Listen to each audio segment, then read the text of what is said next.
Shalom, everyone. I'm Josiah Geoffrey. I'm Hosea Geoffrey. We're back discussing the Torah portions. This week we're looking at the portion of Shalach Lecha, which goes from Numbers 13:1 through 15:41. We've already read the portion ahead of time, so if you'd like to read it as well, why don't you go ahead and pause the video and do that, and then we'll go ahead and get into discussing. In Shalach Lecha, God sends 12 men of Israel to spy out Canaan in preparation for Israel's entrance into the Promised Land. But when the spies bring back a bad report, Israel rebels against Moses and against God, causing God to sentence Israel to wander in the wilderness for 40 years.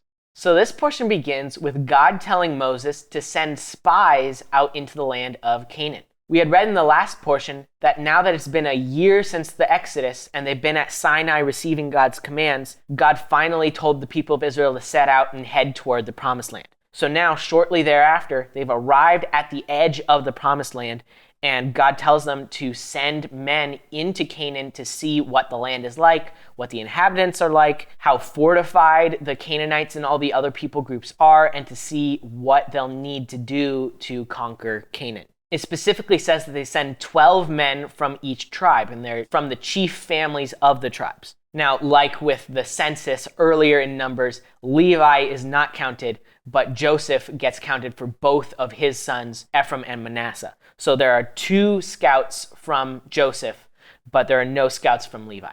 And we see that the spy for the tribe of Ephraim is actually Hoshea or Hosea, the son of Nun, whom Moses calls Joshua. The Hebrew Hoshea and Yehoshua, which would be Joshua, they're both related to a common Hebrew word which means salvation. And we've seen throughout the Torah so far that Joshua has basically been Moses' right-hand man. He was with Moses as he was coming down from Mount Sinai. He was guarding the tent of meeting and all that. And so he's been with Moses and helping him out a lot. And so now he's one of the 12 guys who's going in to see what the land of Canaan is like. So these 12 spies go down into the land of Canaan to spy it out. And what they find is that the land is very fruitful. Specifically, it was grape season. So they went and they cut off a cluster of grapes to bring it back to the people of Israel, along with some other fruit from the land, to show the people of Israel this is the fruit that the land produces. But while they're spying the land, they also see the inhabitants of the land. And some of them are the descendants of Anak, and it says that they're giants. So after 40 days, the spies return to the camp of Israel. And they tell them, we scouted out the land. Moses was right. It's flowing with milk and honey, just like God said it would be. But we also saw these really strong people in these fortified cities. And so the spies start to bring this report saying, we can't take this land. It's there. The people there are too strong. We cannot overcome them. And this starts to freak the people out. But one of the spies, Caleb, the son of Jephunneh, who was the spy from the tribe of Judah, says to the people, let us go up at once and occupy it, for we are well able to overcome it. So you have Caleb and also Joshua with him, telling the people of Israel, this land is fruitful, it's great, let's go and get the land that God is giving to us. But the other 10 spies are bringing a bad report of the land, where they're saying, even though it's fruitful, there's no way we'll be able to take it. We might as well give up now. So at this point, when all the people of Israel hear the bad report of the 10 spies, they basically break down and they start to turn on God and on Moses. It says that all the congregation lifted up their voices and cried, and the people wept that night. So they're just in tears all night long because the Promised Land is supposedly a really bad place and there's no chance, supposedly, that they can conquer it. And so they, at that point, start grumbling against Moses and Aaron, like we've seen them do multiple times in the desert, starting all the way back in the book of Exodus. And it says, would that we had died in the land of Egypt, or that we had died in this wilderness. Why is Adonai bringing us into this land to fall by the sword? Our wives and our little ones will become plunder. Would it not be better for us to return to Egypt? So they said to one another, let us appoint a leader and return to Egypt. So this is a big deal. They are turning their back on everything that has happened ever since Moses appeared to the people of Israel and started doing the 10 plagues and freeing the people of Israel to be God's people. All of that they are rejecting, and they're also rejecting God's provision for them in the wilderness over this past year. They're saying, we wish we had died because we are going to die. as ridiculous as that is. And now they're also saying, we're going to appoint a new leader, because Moses is their leader, but they're saying, we're going to appoint a leader and we're going to go back to Egypt, back to the land of slavery. Yeah, this is not the first time we've seen the people of Israel grumbling by a long shot. It's not even the first time that they've said it was better for us in Egypt. But this is a step up because now they're actually getting ready to replace Moses and go back to Egypt. So they're actively taking steps toward rejecting God, rejecting his covenant, rejecting his salvation, and choosing instead their past lives of slavery over the freedom and the promise that is right there. And it's amazing because God has brought them all this way, and they've sent the spies into the land. They've got the evidence that this land is fruitful, and they have a bad report and a good report before them. All they have to do is choose one. All they have to do is believe the good report, believe what God said they should see and what witnesses are saying they will see, and just go in because they're right there. But instead, when all they have to do is believe, they won't believe. When all they have to do is accept God, they are rejecting him. And that immediately starts to undo everything that God has been doing since he brought them out of Egypt. What the people of Israel are exhibiting here is unbelief and fear. Their fear is undercutting everything that God did, God's salvation and God's provision. These people saw the 10 plagues. They gathered the manna every single day. They heard God's voice rumble from the top of Mount Sinai and give them the 10 commandments. They know God's power and they know he's real, but they fear what these big people can do. And so because of that fear, they're rejecting everything. Going all the way back to Exodus, we spiritualize the concept of being set free from Egypt and going to the promised land. We likened that to us being set free from sin and going into Yeshua's salvation. In the same way that the Passover lambs died and through their blood they were safe and they were able to escape from slavery, and then through the narrow pathway of salvation through the Red Sea, they were saved from their past on the other side. In the same way, Yeshua set us free through his blood. He set us free from the slavery to sin and death, from the bondage of our past, and he made us new on the other side so that we can serve him. So what the people of Israel are doing here is akin to, spiritually, us saying, yes, Yeshua, you saved us, your blood redeemed us, but I don't care, I'm afraid. I don't believe anymore, I'm afraid, and I'm going to go back to my old life. It's not simply just slightly veering off the path. It's not stumbling and then getting back on the right way. This is blatant rejection of God's salvation, of God himself, of God's servant, his Messiah. This is rejection of everything and saying, I would prefer slavery and death to what you have for me. When what God has for us is so much better. It's ridiculous, and it only comes from fear. Fear of what we're seeing now in the present instead of belief for what God will do for us in the future. So at this point, Moses and Aaron are so desperate, all they can do is fall on their faces in the middle of the congregation. Rather than trying to fight the people of Israel or get them to back down or call God to send fire from heaven or something, Moses and Aaron instead enter this posture of humility and desperation and imploring, just hoping that something will happen to make this stop. Meanwhile, Joshua and Caleb, who spied out the land and who saw what a good land it was, try to combat the bad report that the people of Israel are believing with their own good report. They tear their clothes because they're so grieved at what the people of Israel are doing. And then they say, this land is an exceedingly good land. If Adonai delights in us, he will bring us into this land and give it to us, a land that flows with milk and honey. Only do not rebel against Adonai, and do not fear the people of the land. Their protection is removed from them, and Adonai is with us. Do not fear them. So Joshua and Caleb are pleading with the people, please don't rebel against God. Don't fear the people. We saw that this land is good. God is fulfilling everything he said he would do. And if God is with us, then why should we fear the Canaanites? Joshua and Caleb know that if God is fighting for Israel, they will win. And they're calling on the people of Israel to remember this. And to believe it. But instead, the people's response is to double down in their disbelief. And the entire assembly says to stone Caleb and Joshua with stones. So not only are they believing the bad report, but they're actively trying to suppress and silence the good report. And the few who are remaining faithful to God are about to be killed. But it's amazing what we're seeing here, that their fear caused disbelief in God, and their disbelief in God is now causing them to turn to murderous rage. We've seen over and over again, what was the first of the 10 commandments? I am Adonai your God who brought you out of the land of Egypt. And Israel here is saying, we don't believe that God can follow through and bring us into this land, and we would rather he hadn't brought us out of Egypt. And when they do that, when they reject God and his promises, everything else breaks down. Their entire moral compass is shattered, and they turn to murder.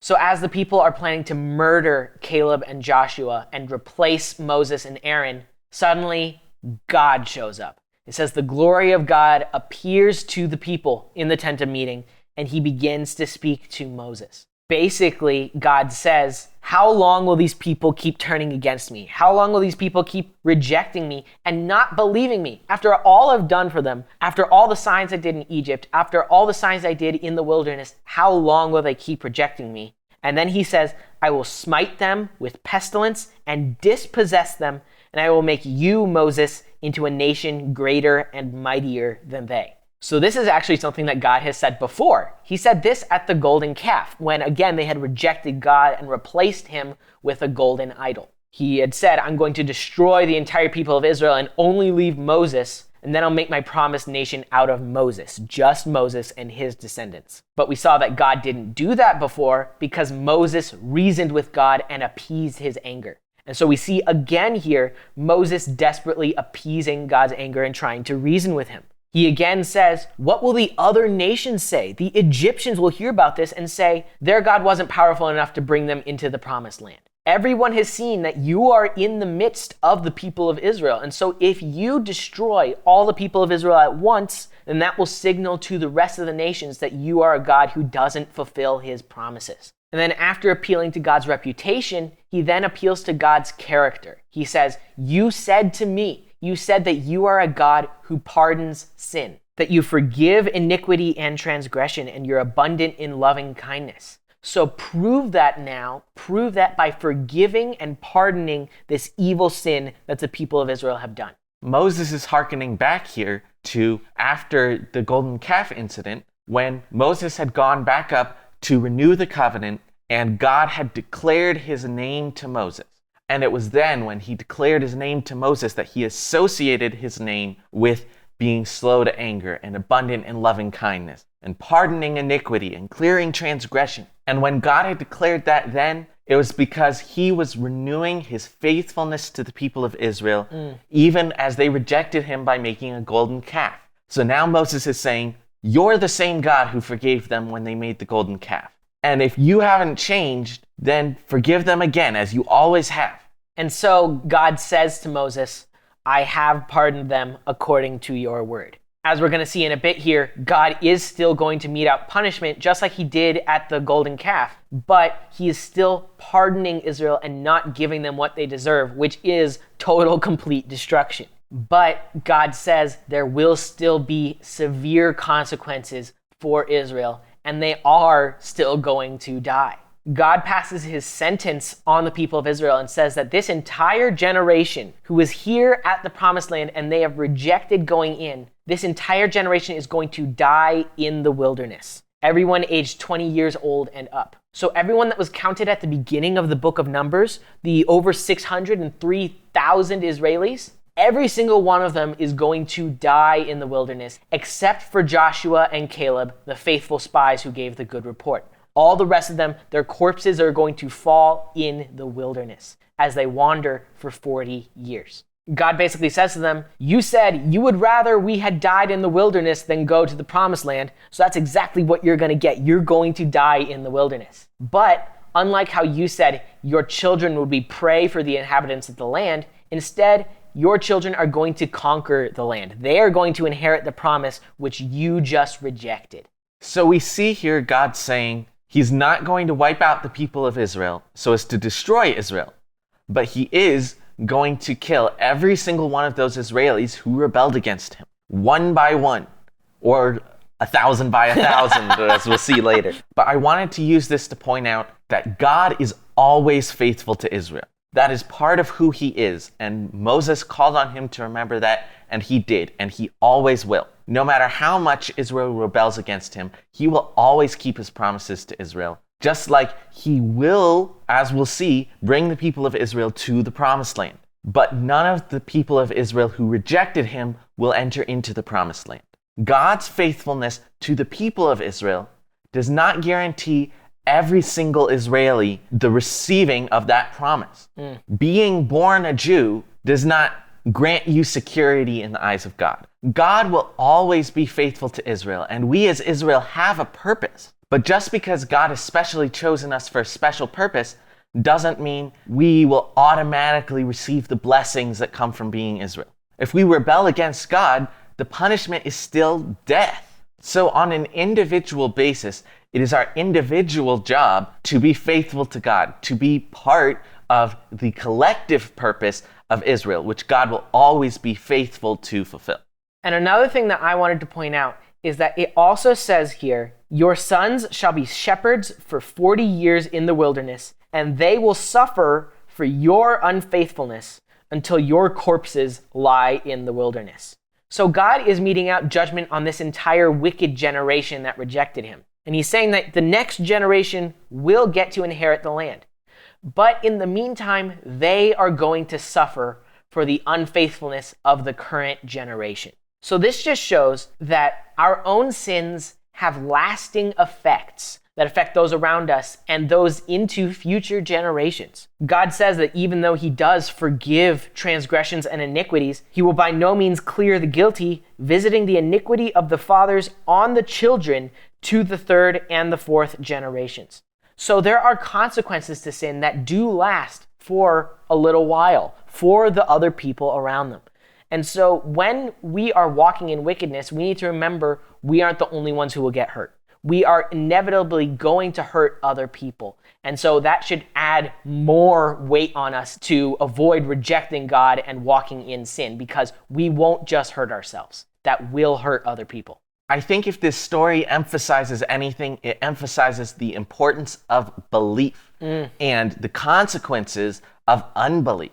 Like I already said, if the people of Israel had just believed what God had said, then they would have gone into the promised land and they would have taken it. And this punishment would have been avoided. But instead, God said to Moses, how long will this people despise me? And how long will they not believe in me, in spite of all the signs that I have done among them?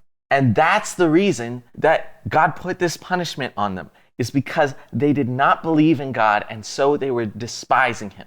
And since they did not believe in God's promise, they did not receive God's promise. The author of Hebrews expounds on this concept using a psalm that talks about this story.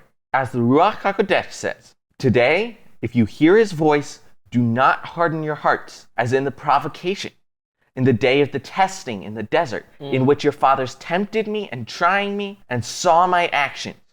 For 40 years, therefore, I was grieved with this generation and said, they always go astray in heart, and these have not known my ways.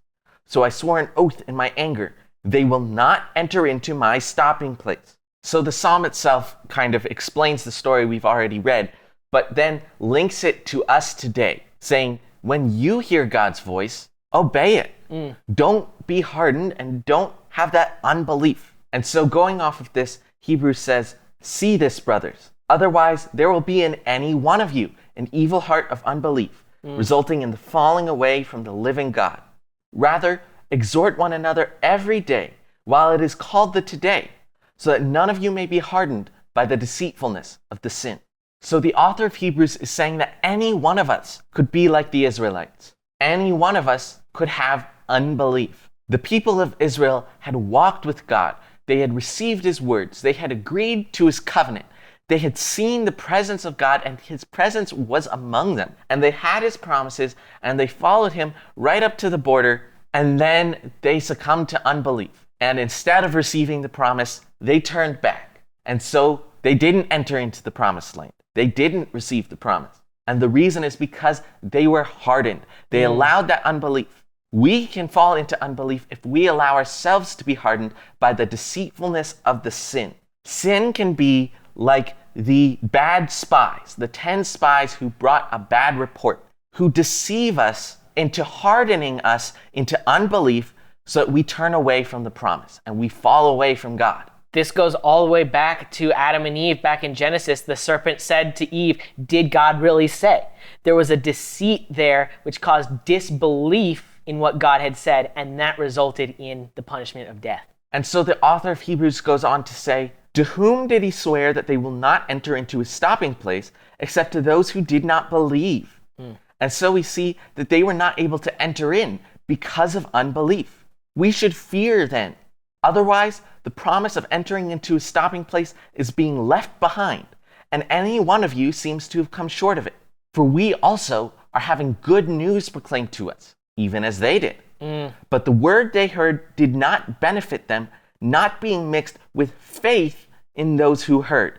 For we do enter into the stopping place, we who believed. We, as followers of Messiah, have all heard the good news of Yeshua, the good news of what he did for us, how he saved us, and how if we follow him, we can have everlasting life in him. And we've all received that good news. But what the author of Hebrews is saying is that the Israelites in the desert also heard good news. They heard the good news of the promised land. They heard the good report that Caleb and Joshua brought to them.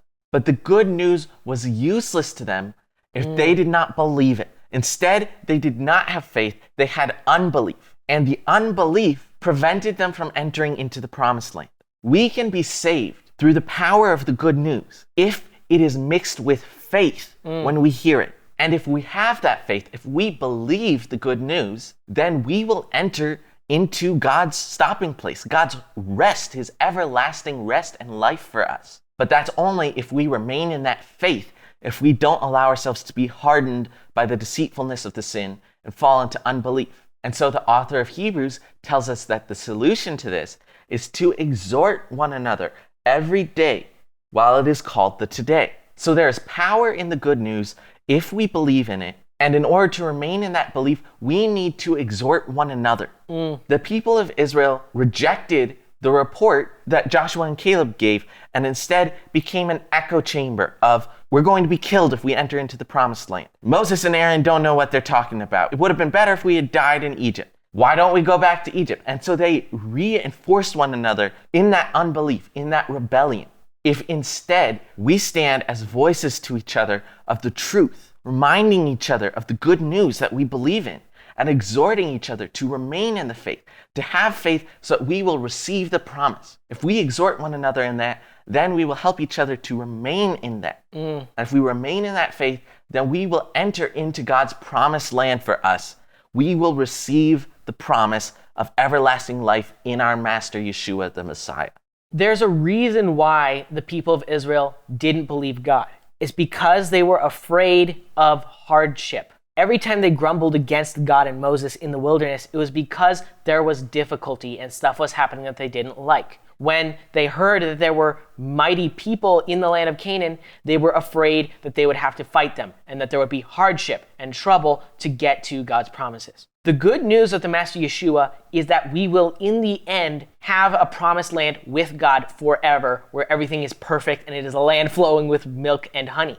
But God does not promise that we will not face trials along the way. In fact, God almost guarantees that we will face trials along the way. We will be tested. We may have persecution. We may go through personal troubles. We may face tragedy and pain in our lives. But Yeshua says that he who is overcoming is the one who will inherit the promise. The people of Israel didn't overcome. They backed away from the challenge. And so the author of Hebrews is saying we can overcome if we exhort each other to overcome, to meet those challenges and trust that God will be with us through those challenges and get us to a promised land on the other side.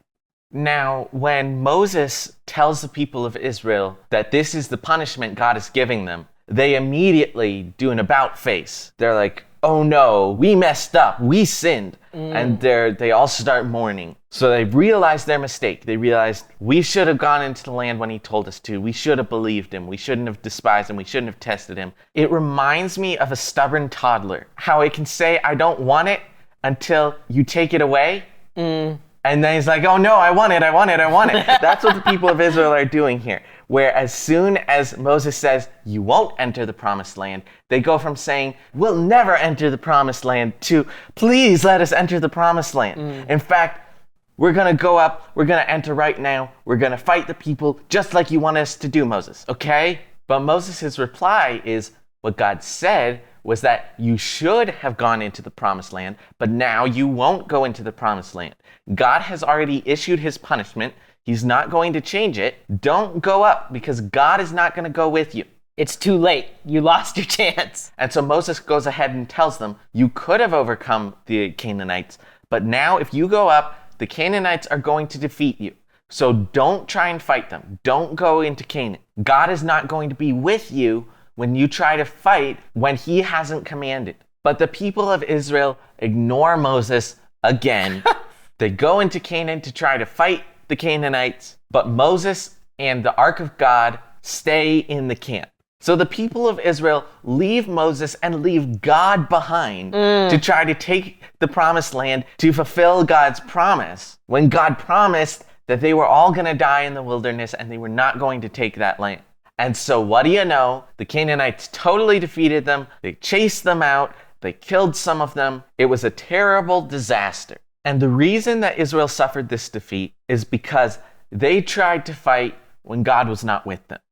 They tried to fight against God's command. They tried to fight on their own strength. They should have accepted the consequences of their actions. Sometimes the stupid things we do, the foolish things we do, have bad consequences for ourselves and for others, and sometimes we can't undo that. But it's better to accept the consequences and learn from our mistakes than add on top of our previous mistakes by resisting God and trying to undo the consequences of our mistake on our own strength. Instead, we should always be seeking God's will. We should always be following his word and not doing anything without him. Sometimes we'll mess up, and sometimes there will be consequences for that. But the best thing to do, even when we're facing the consequences of our own actions, is to trust God, to do what God says, knowing that we can overcome when God is fighting with us. But when God doesn't want us to overcome, he won't help us to overcome, and then it's useless to resist his will. It reminds me of what King Solomon said in Psalm 127, unless Adonai builds the house, they labor in vain who build it. Unless Adonai guards the city, the watchman keeps awake in vain.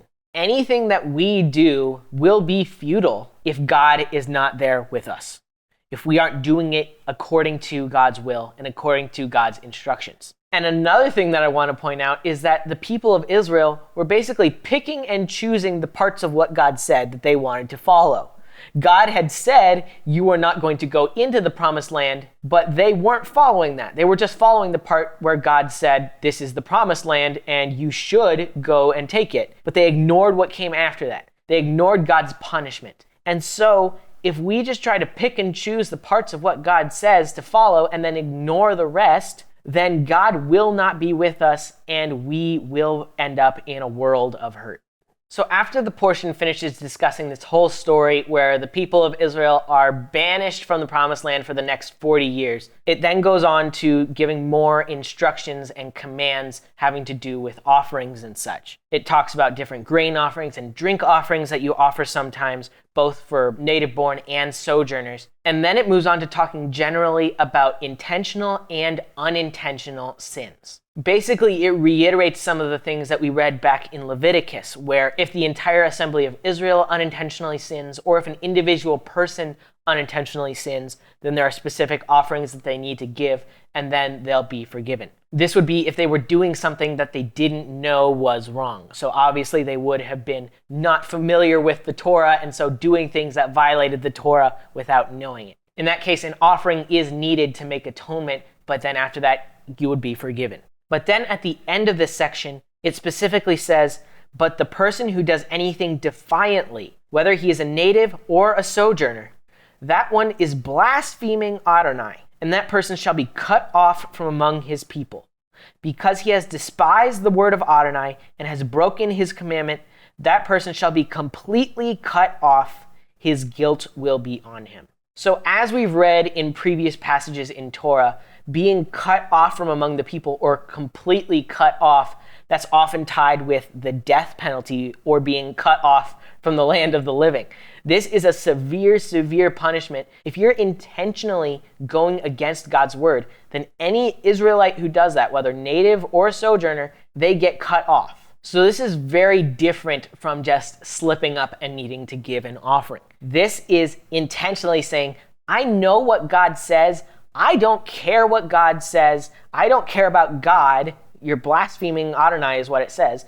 And so then you're acting against God's Torah on purpose. Any Jew who does that is deserving of being cut off from the whole people of Israel.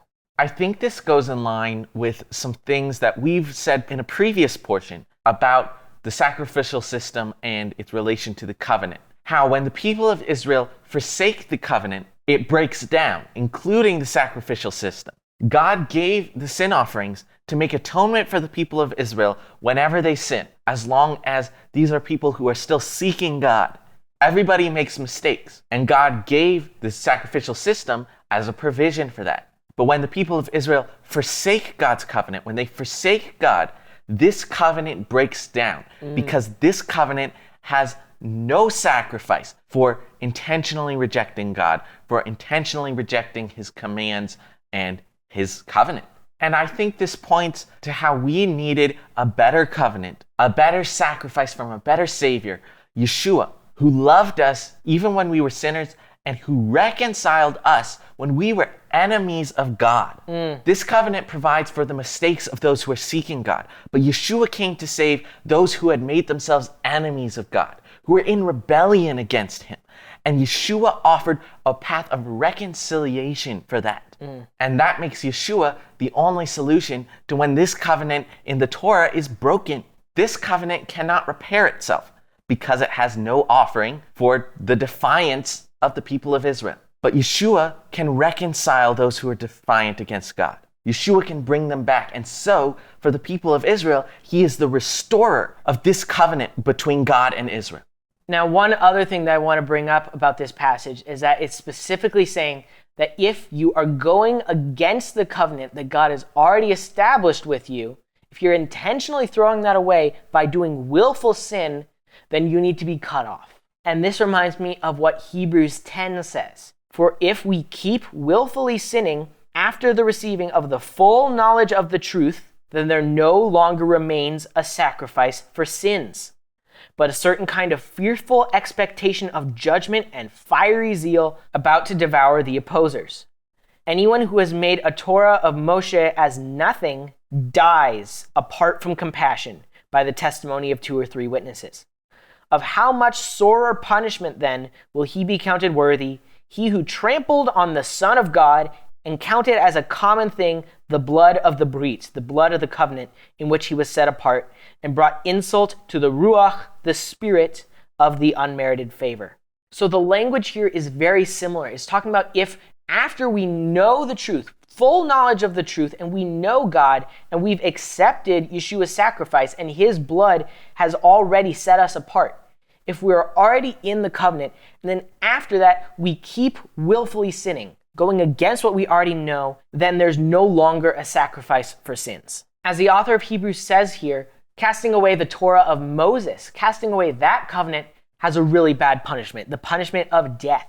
So if we have accepted Yeshua's sacrifice and then we cast that away, how much greater of a punishment will that be? It's a greater covenant and it brings greater redemption. So the punishment for rejecting it is also greater. And so this is why right before this, the author of Hebrews says, and let us consider how to provoke one another to love and to good actions, not forsaking the gathering of ourselves together, but exhorting one another, and so much the more as you see the day coming near. Like Hosea quoted earlier from Hebrews 3, The concept here is that we need to exhort one another. We need to provoke one another to love and good actions. That's why we need to seek fellowship with other believers, is so that they can keep us in check, so that they can keep us on the path and keep us from falling into unbelief and willful sin. Not stumbling. Stumbling is bad, and we should repent for that. But willful sin and rejecting God, any of us can fall into it if we aren't exhorted and we don't remain strong in the faith.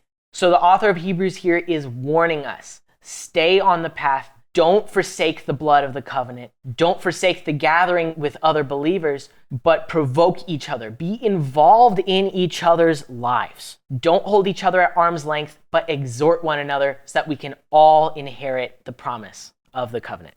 So next we read that during one Shabbat, during the people of Israel's wandering in the wilderness, they find a man who's gathering wood on the Shabbat day. Most translations say sticks here, but the Hebrew word is actually the word for tree. So he's gathering big pieces of wood. And so when the people find him, they're like, oh no, looks like he's breaking the Shabbat. And so they put him in custody and they ask Moses and Aaron, what do we do with him? Now, we had already read previously that the punishment for a Jew breaking the Shabbat is death in Israel. And so that's exactly what God told Moses here. He said, put him to death. Let all the congregation stone him with stones. And so Moses tells that to the people, and the people stone the Shabbat breaker.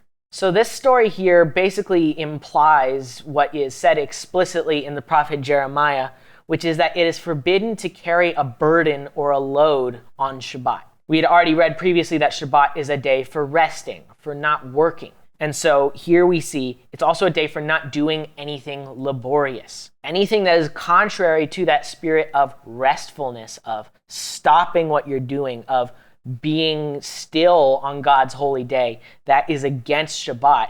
And so it's forbidden for a Jew to do it. Additionally, this guy was specifically collecting logs. And I can't think of very many reasons to collect logs, but one of the main ones would be if you want to start a fire with it. We'd also read previously that kindling a fire is forbidden on Shabbat.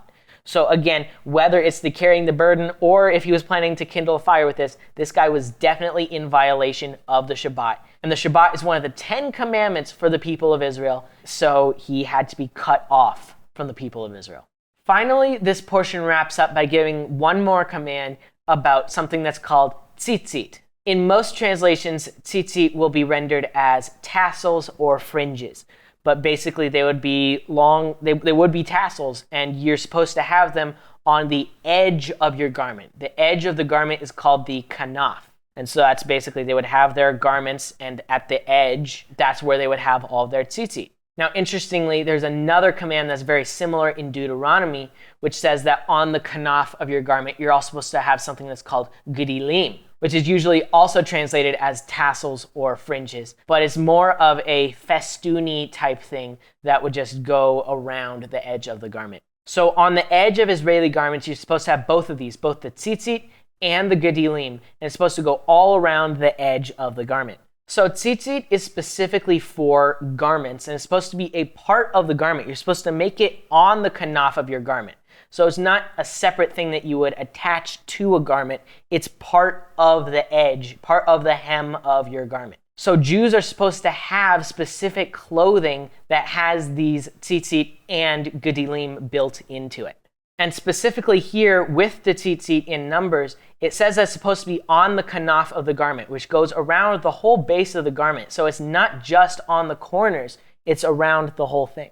So in modern Judaism, their fulfillment of this command of having the tzitzit and the gedilim is found in what's called a talit, or a tallis, and it's a Jewish prayer shawl which has some of these features on the edges of the cloth. Additionally, they have what's called a talit katan, which you would actually wear under your clothes, and it would have the tzitzit and the gedilim. The main problems with these are namely that the tzitzit doesn't go all the way around the kanaf of it. It's just one on each corner.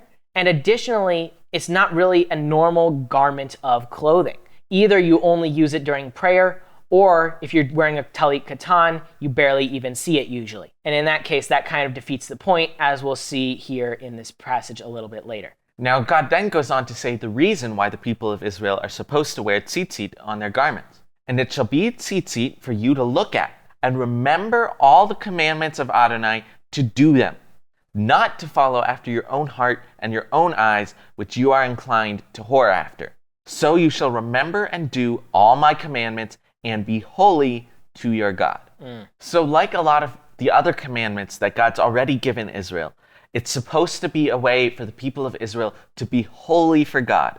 But more than that, tzitzit serve as a tangible, visible sign of that holiness and of God's commandments. When the people of Israel have tzitzit on their normal daily garments, they can't go a single day without seeing the tzitzit. And every time they see them, they're supposed to remember the commandments of God.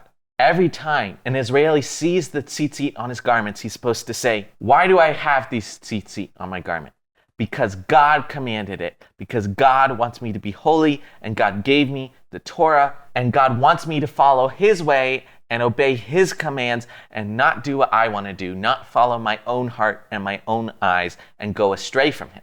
And so this is a really good point, that the tzitzit are to remind the people of Israel of this distinction between God's commands and following your heart. So many people believe that it's best to follow your heart, to live based on what you want to do, to follow your feelings and your emotions and the things that you see and your desires, and let that dictate your behavior.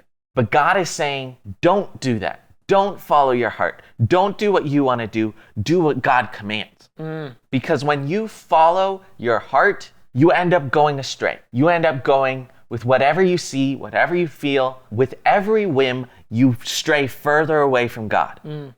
If you want to follow God, if you want to be holy for him, then you have to stick to his commandments. And if you set your heart on God's commands, then when you follow his commands, you won't go astray. I'm reminded of what Paul says in Galatians 5, where he basically says that the flesh and the spirit are opposed to one another. The flesh represents our own physical desires, our lusts, our passions, the things that we want to do. Basically along the lines of what God says about following after your own heart. Versus the spirit is God living in us. It's God's will and his voice of what we should be doing. And Paul says that the flesh and the spirit are opposed to one another, such that the things that we want, these you may not do. Paul lists a bunch of the actions of the flesh and says that those doing such things will not inherit the reign of God. But then he lists the fruit of the Spirit, which many of us know: love, joy, peace, patience, kindness, goodness, faithfulness, humility, and self-control. There is no Torah against such things. So if we are walking in our own desires, if we follow after the things that we want, then we will be opposed to God's Spirit, and we won't do what he wants. But if instead of doing the things that we want, we follow after the Spirit and we walk in the Spirit, then we will have life. We will have all the fruit of the Spirit, which are good and righteous and honorable things, and there's no Torah against any of those. In other words, if we're walking in the Spirit, then that's the best way to fulfill the spirit of the Torah. So I think the big takeaway from this portion is, don't be hardened against God's voice, his will, and his word. The people of Israel were given God's promise and a good report of the land that God was bringing them to. And all they had to do was obey God's voice to go in and take the land. But instead, they were hard against him because of their unbelief. And they resisted his will, and they refused to go in. And because of that, they brought punishment on themselves. And they tried to correct that punishment by being hard to it. They refused to accept the consequences of their actions and continued to resist God's will at the cost of their own lives by going in and fighting the Canaanites. God is always with us when we're following him. Even when we stumble, even when we make mistakes, if we are relying on him, he will continue to lead us. If we are being pliable to his voice, if we are following his will, and when we mess up, if we immediately seek to get back on track by saying, what do you want me to do, God? What does your word say I should do? But if we resist God's will, he doesn't provide for that. He's not going to be with us when we are actively resisting him.